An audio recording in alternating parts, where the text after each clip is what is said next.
1 year ago today, the Taliban seized control of Afghanistan.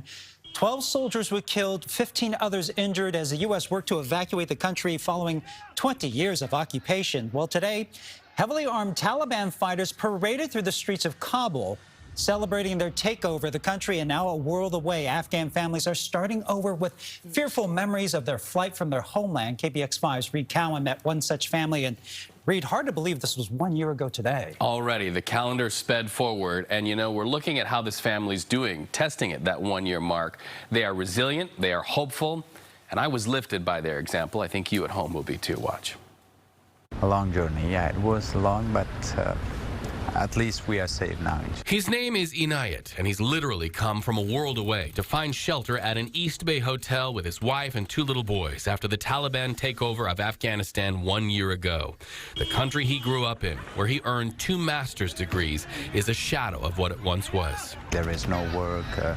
Schools have been banned for girls and there's so many problems. Problems there, and the hope for solutions here as Inayat's sons pick flowers on a patch of grass and play on a sidewalk outside the hotel room that for now is home.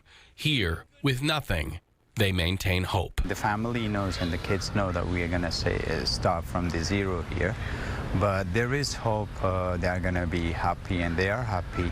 The Bay Area welcomed hundreds of families like this one. And on the anniversary of the U.S. withdrawal and Taliban takeover, they look to their children to motivate them forward. Inayat's son, wearing words on a shirt he can't yet speak in English, as a mantra for a man whose responsibility it is to rebuild his family. Great things, it says, will happen.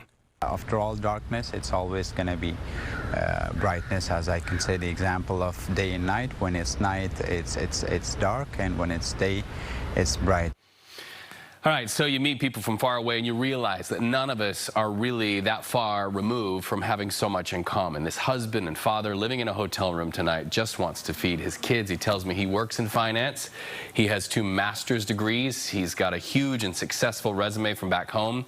And he wants Bay Area people to know that he is here to work, to protect the family that he loves. So if you know of a job opportunity, either of you in finance or otherwise, find me, give me a call. Out there, we're serious. I'll put you in touch with this family. He and his family are great new members of our community. They are our neighbors. And I love what this shirt said. Great things are about to happen. I saw that. And get his kids in gymnastics, too. That little guy who's doing the cartwheel. But, you know, you were even saying that you left just so touched by how positive he was. He has the whole world on his shoulders right now. And he didn't even utter that in his interview. Not at all. Nothing to complain about, just hope. You know, in fact, he said to me, 99.9% of the hope I had is gone, but I'm going to rebuild on that 1/10 of a percent. All right, Reed, thank you.